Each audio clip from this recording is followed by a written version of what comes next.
Hello, welcome back to the camp. Today I have one of my favorites. It is Darkness by Byron. I only hope that with this reading I may do it justice.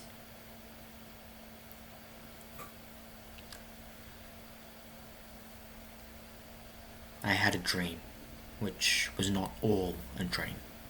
The bright sun was extinguished, and the stars did wander darkling in the eternal space. Rayless and pathless, and the icy earth swung blind and blackening in the moonless air. Morn came and went and came and brought no day, and men forgot their passions in the dread of this their desolation. And all hearts were chilled into a selfish prayer for light, and they did live by watch-fires, and the thrones, the palaces of crowned kings, the huts, the habitations of all things which dwell were burnt for beacons.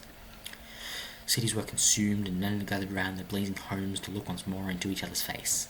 Happy were those who dwelt within the eye of the volcanoes, and their mountain torch, fearful hope was all the world contained.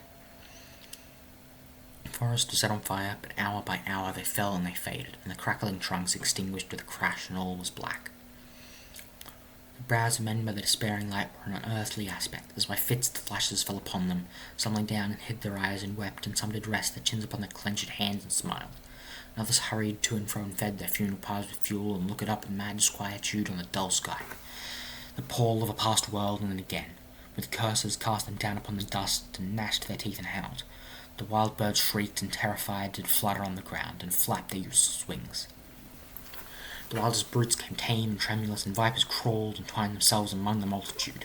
Hissing but stingless they were slain for food, and war, which for a moment was no more, did glutton himself again. A meal was bought with blood, and each sate sullenly apart, gorging himself in gloom. No love was left, all earth was but one thought, and that was death, immediate and inglorious, and the pang of famine fed upon all entrails. Men died, and their bones were tombless as their flesh. The meagre by the meagre were devoured, even dogs assailed their masters all save one. And he was faithful to a course, and kept those birds and beasts and famished men at bay, till hunger clung in them, or the dropping dead lured their lank jaws. Himself sought out no food, but with a piteous and perpetual moan and a quick desolate cry, licking the hand which answered not with a caress, he died. The crowd famished by degrees, but two of an enormous city that survived, and their enemies they met beside the dying embers of an altar place where had been heaped a mass of holy things for an unholy usage. They raked up and shivering scraped up with their cold skeleton hands the feeble ashes in their feeble breath, which blew for a little life and made a flame, which was a mockery.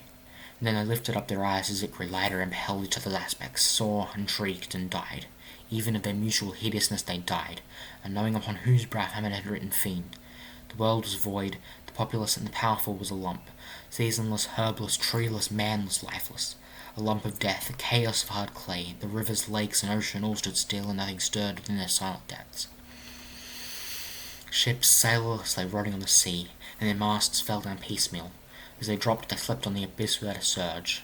The waves were dead, the tides were in their grave. The moon, their mistress, had expired before. The wind withered in the stagnant air, and the clouds perished. Darkness had no need of aid from them. She was the universe. That's all I have for you today. Thank you. Thank you for listening. And, come back someday.